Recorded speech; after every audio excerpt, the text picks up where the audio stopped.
भगवान शंकर का 12 ज्योतिर्लिंग है और मल्लिकार्जुन श्रीशैलम ज्योतिर्लिंग यह दूसरे नंबर पर आता है। और मल्लिकार्जुन तक जाने का मार्ग थोड़ा सा टिपिकल है। यदि आप रेल द्वारा आते हैं तो सबसे नियरेस्ट स्टेशन मल्लिकार्जुन का मरकापुर रोड है। आप विजयवाड़ा से भी आ सकते हैं और एक जगह है कुरनूल से भी आ सकते हैं। तो 3 जगहों से आप मल्लिकार्जुन तक आ सकते हैं, लेकिन सबसे nearest railway station Markapur road है, जहां से मल्लिकार्जुन तक की सीधी बस सेवा आपको उपलब्ध है। और 93 किलोमीटर की दूरी पर मल्लिकार्जुन आपका पड़ेगा। मल्लिकार्जुन ज्योतिर्लिंग पर भगवान शंकर की असीम कृपा है।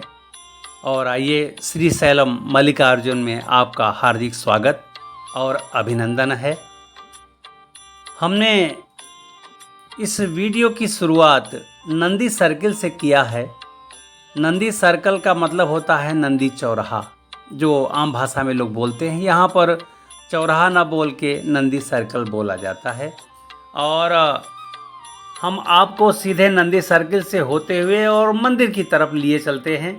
अभी आपने फ्री दर्शन के लाइनों को देखा। यहाँ पर 3 तरह की लाइनें दिखती हैं।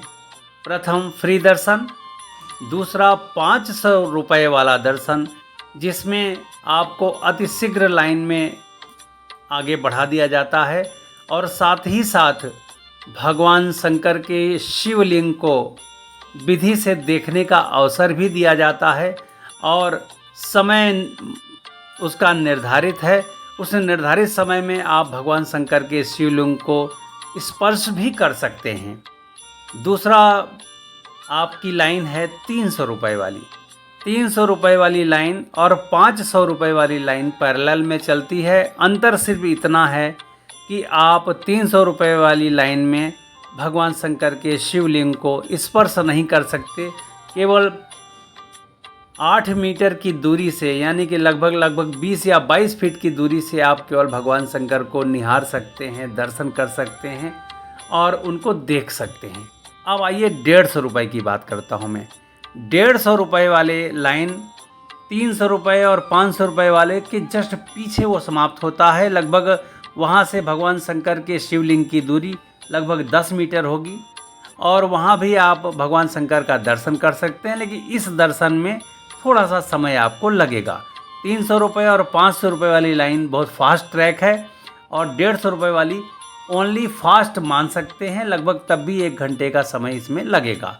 और फ्री दर्शन में 2 से 3 घंटे का समय लग सकता है।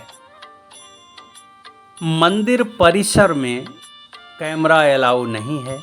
आपके चमड़े का बेल्ट, कैमरा, जूता, चप्पल सबको रखने का स्टैंड बना हुआ है। कैमरा भी आप 20 रुपये के शुल्क के साथ जमा कर सकते हैं और जमा करने के बाद आप लाइन में लगेंगे। तो जब कैमरा आप रख देंगे तो अंदर का कोई भी कैमरा आपको सीन खींचने नहीं देगा। और वहाँ अंदर कैमरा जब अलाउ नहीं है तो केवल आप अपने नयनाभिराम दर्शन करेंगे और मंदिर को देखेंगे। फिर भी मैं अपने इस ब्लॉग में भगवान मल्लिकार्जुन का दर्शन आपको अवश्य चित्र के माध्यम से कराने का पूरा प्रयास करूंगा। यह पश्चिमी गोपुरम है। यहाँ से मंदिर में दर्शन के तदुपरांत आप बाहर निकलते हैं और ये स्वर्णिम जो मंदिर जो आप स्वर्णिम देख पा रहे हैं, ये भ्रमरांबा माँ पार्वती का मंदिर है। और यह मंदिर अंदर से देखने में बहुत सुंदर लगता है, लेकिन ये पश्चिमी गोपुरम से थोड़ा सा हिस्सा माँ भ्रमरांबा मंदिर का दिखाई देता है। सो मैंने दिखाने का पूरा प्रयास किया है, लेकिन चित्र के माध्यम से पूरा का पूरा मंदिर में अभी धीरे धीरे आप आगे बढ़ते रहिए, मैं वहाँ दिखाने का पूरा प्रयास भी करूँगा। इस पश्चिमी गोपुरम से अब केवल एक गोपुरम रह गया, वो उत्तरी भाग का। तो आइए उत्तरी गोपुरम आपको दिखाने की पूरी व्यवस्था सुनिश्चित करते हैं। हमारे साथ बने रहिए। और इसके बाद अब हम आपको मल्लिकार्जुन की कहानी सुनाने की कोशिश करते हैं, जो मुझे कई जगहों से कलेक्शन के बाद प्राप्त हुआ। तो आइए अब मल्लिकार्जुन की कहानी आपको सुनाते हैं। एक समय की बात थी जब गणेश जी और कार्तिकेय में एक होड़ लगी कि कौन बड़ा है। तो नारद जी रहे। नारद जी ने ऐसा सुझाव दिया कि भाई जो पूरी पृथ्वी की परिक्रमा जल्दी करके लौटेगा वो आपस में बड़ा होगा। तो चलो भाई, कार्तिकेय जी का साधन मयूर था और मयूर पर बैठे और उड़ लिए। अब गणेश जी अपने मूसक पे बैठे और मूसक चले ही नहीं। अब क्या करें? तो गणेश जी ने अपनी बुद्धि लगाई और मूसक के साथ उन्होंने भगवान शंकर और पार्वती की परिक्रमा पूरी कर ली। और माता पिता से बढ़ के पूरा संसार में कोई नहीं है। तो इस तरह से जहाँ जहाँ कार्तिकेय गए वहाँ वहाँ चूहे के पैरों के निशान उन्हें दिखाई दिए। और जब वो लौट के आए तो उन्हें बहुत खराब लगा कि गणेश जी तो कहीं गए नहीं, सिर्फ माँ पार्वती और शंकर की परिक्रमा कर लिया और उनको मान लिया गया कि वही सबसे पूजनीय देवता होंगे और प्रथम पूजनीय गणेश जी बन गए। और कार्तिकेय जी को वो यह उपाधि नहीं मिल पाई। फिर वो शंकर भगवान और पार्वती जी से नाराज हो गए। नाराज होने के बाद यहीं मल्लिकार्जुन पर्वत पर आकर वो निवास करने लगे। और भगवान शंकर और पार्वती जी दोनों ने इसी पर्वत पर, जो मैं अभी चित्र के माध्यम से दिखा रहा हूँ, इसी पर्वत पर आकर कार्तिकेय जी को बड़ा ढूंढने का प्रयास किया। सबसे पहले माँ पार्वती जी वीरभद्र के साथ आईं। वीरभद्र का भी मूर्ति हम आपको दिखाने की पूरी व्यवस्था सुनिश्चित करते हैं। ये देखिए माँ पार्वती जी हैं और माँ पार्वती वीरभद्र के साथ आई थी। वीरभद्र शंकर जी के गण हैं और माँ पार्वती जी के रक्षक बन के वो यहाँ तक आए। और कार्तिकेय जी को ढूंढने में दोनों ने बड़ा सफल परिश्रम किया। और जब माँ पार्वती जी, ये देखिए वीरभद्र जी का चित्र है, ये मंदिर के अंदर मिलेगा, आपको ज़रूर दर्शन करिएगा वीरभद्र जी का। और साथ ही साथ दोनों ने मिल के कार्तिकेय जी को ढूंढा और ढूंढने के बाद कार्तिकेय जी को वापस कैलाश ले चलने के लिए बड़ा अनुनय विनय किया माँ पार्वती ने। ये पार्वती जी का मल्लिकार्जुन परिसर में भगवान मल्लिकार्जुन के ठीक पीछे माँ पार्वती का ये भ्रमरांबा स्वरूप का मंदिर है। और ये माँ पार्वती से अभी आप मिल रहे हैं, उनके दर्शन कर रहे हैं। और ये भ्रमरांबा स्वरूप में माँ पार्वती जी यहाँ स्थापित हैं। साथ ही साथ भ्रमरांबा भ्रमर का एक रूप होता है और यहाँ भ्रमर के रूप में माँ पार्वती जी विराजमान हैं। जब माँ पार्वती जी के कहने से और कार्तिकेय जी कैलाश नहीं गए तो अंततोगत्वा भगवान शंकर यहाँ शिवलिंग के ज्योतिर्लिंग के रूप में यहाँ प्रकट हो गए। और उन्होंने भी कार्तिकेय जी को मनाने का बड़ा प्रयास किया। कार्तिकेय जी उनके बड़े प्रिय पुत्र थे, जैसा कि आप चित्र में देख भी रहे हैं। लेकिन कार्तिकेय जी कैलाश जाने को तैयार नहीं हुए। अंततोगत्वा शंकर जी और पार्वती जी ने कहा, अच्छा बेटा बताओ क्या चाहते हो? तो उन्होंने कहा, अब मैं कैलाश नहीं जाऊंगा, अब आप मुझे यहीं नित्य दर्शन दीजिए। तो नित्य दर्शन देने के लिए भगवान शंकर यहीं दूसरे ज्योतिर्लिंग के रूप में यहीं स्थापित हो गए और माँ पार्वती भ्रमरांबा देवी के रूप में यहाँ स्थापित हो गईं। और कार्तिकेय जी का तो पूरा क्षेत्र ही है। ये जो चित्र आप देख पा रहे हैं, ये चित्र मल्लिकार्जुन मंदिर का है, जो पूरे के पूरे स्वर्ण से जगमगा रहा है। और ये मंदिर हम आपको दिखाने का पूरा प्रयास कर रहे हैं। और इन्हीं चित्रों के माध्यम से हम भगवान मल्लिकार्जुन का भी दर्शन आपको कराने का पूरा प्रयास करेंगे। मंदिर परिसर में कैमरा अलाउ नहीं है, इस कारण ये देखिए भगवान मल्लिकार्जुन की जय। ये भगवान मल्लिकार्जुन का ये सोने के नाग के साथ भगवान का ये स्वरूप बड़ा दुर्लभ चित्र है। ये भी एक बहुत दुर्लभ चित्र है श्रृंगार दर्शन का। तो ये हमने आपको दिखाने का प्रयास किया है अपने इस ब्लॉग में। और भगवान मल्लिकार्जुन की जय। एक विशेष बात मैं आप सभी को बताना चाहूँगा। भगवान का दर्शन आप करते रहिए, उनके क्षेत्र का दर्शन करते रहिए, लेकिन विशेष बात यह है कि मल्लिकार्जुन पहुँचने के लिए आपको यहाँ के अभयारण्य को पार करना होता है और ये पूरा का पूरा जंगल का क्षेत्र है।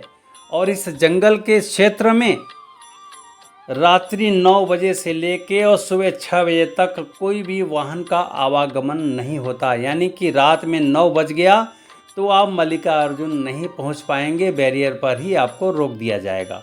साथ ही साथ यदि आप मल्लिकार्जुन से किसी और जाना चाहते हैं तो आखिरी बस 7:30 पर है।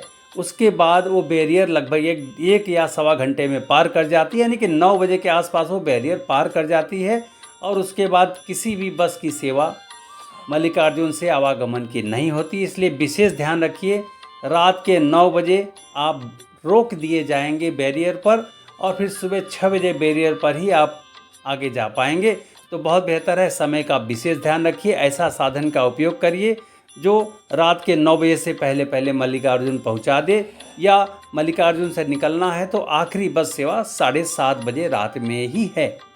अब मैं आपको वो दर्शन कराने जा रहा हूँ जो यहाँ पर घंटा मंदिर और भीमाशंकर मंदिर का है। ये इस समय आप घंटा मंदिर और भीमाशंकर मंदिर, ये हमारे मल्लिकार्जुन मंदिर के उत्तरी गोपुरम के नज़दीक सटा हुआ है। तो यहाँ पर अभी आप जो दर्शन कर रहे हैं ये घंटा मंदिर, साथ ही साथ इसी से सटा हुआ भीमाशंकर मंदिर है। तो ये भीमाशंकर मंदिर है और इसके पहले अभी आपने जो दर्शन किया उस मंदिर का नाम है घंटा मंदिर। तो इस प्रकार से घंटा मंदिर और भीमाशंकर मंदिर भी आप इस परिक्रमा मार्ग में है, ज़रूर यहाँ पर आएँ और दर्शन करें।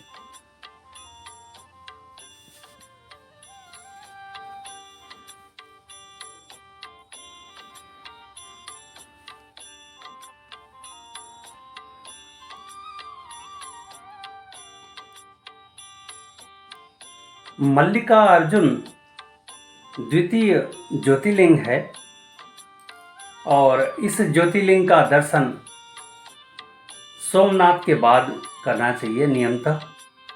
लेकिन भगवान के दर्शन के लिए कोई क्रम नहीं है जहाँ तक मैं समझता हूँ। फिर भी द्वितीय है तो दूसरे नंबर पर आप रख सकते हैं। साथ ही साथ एक बात और भी कहना था, यदि आप फ्लाइट से आते हैं तो नज़दीकी हवाई अड्डा हैदराबाद होगा। वहाँ से लगभग 6 घंटे की दूरी बस द्वारा आपको तय करना पड़ेगा।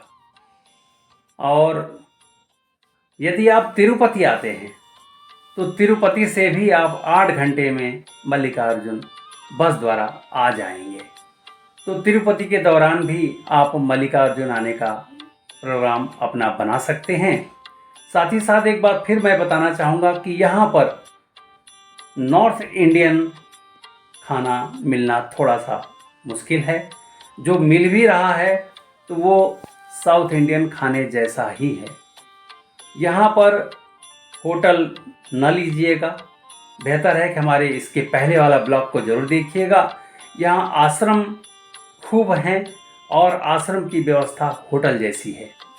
तो आप किसी भी आश्रम में जाके और उनके एसी रूम और नॉन एसी रूम दोनों का सुविधा आप ले सकते हैं। साथ ही साथ लगभग हर आश्रम में भगवान के प्रसाद की व्यवस्था है। वैदिक रीति से आपको रुच कर भगवान का प्रसाद खिलाते हैं। लेकिन सारा का सारा प्रसाद साउथ इंडियन मील होता है। तो इस तरह से एक छोटी सी सूचना ये भी रही। और यहाँ के लिए वैसे तो 2 दिन पर्याप्त है, सिर्फ मंदिर देखें। लेकिन मंदिर के आसपास कई सारे और भी टूरिस्ट प्लेस हैं, जैसे कि प्रोजेक्ट टाइगर है और जंगल सफारी है। यदि ये भी आपको करना है तो कम से कम 4 दिन का ट्रिप मेरे हिसाब से एडवाइजेबल है। तो आप 4 दिन के लिए मल्लिकार्जुन आते हैं तब कहीं जाके आप काफ़ी कुछ कवर कर पाएंगे। तो इन्हीं सब शब्दों के साथ मैं भगवान मल्लिकार्जुन की जय बोलते हुए आप लोगों से विदा लेता हूं और फिर किसी नई जगह पर चल के नई ऊर्जा के साथ नए जगह को एक्सप्लोर करते हैं। बोलिए मल्लिकार्जुन भगवान की जय। ओम नमः शिवाय।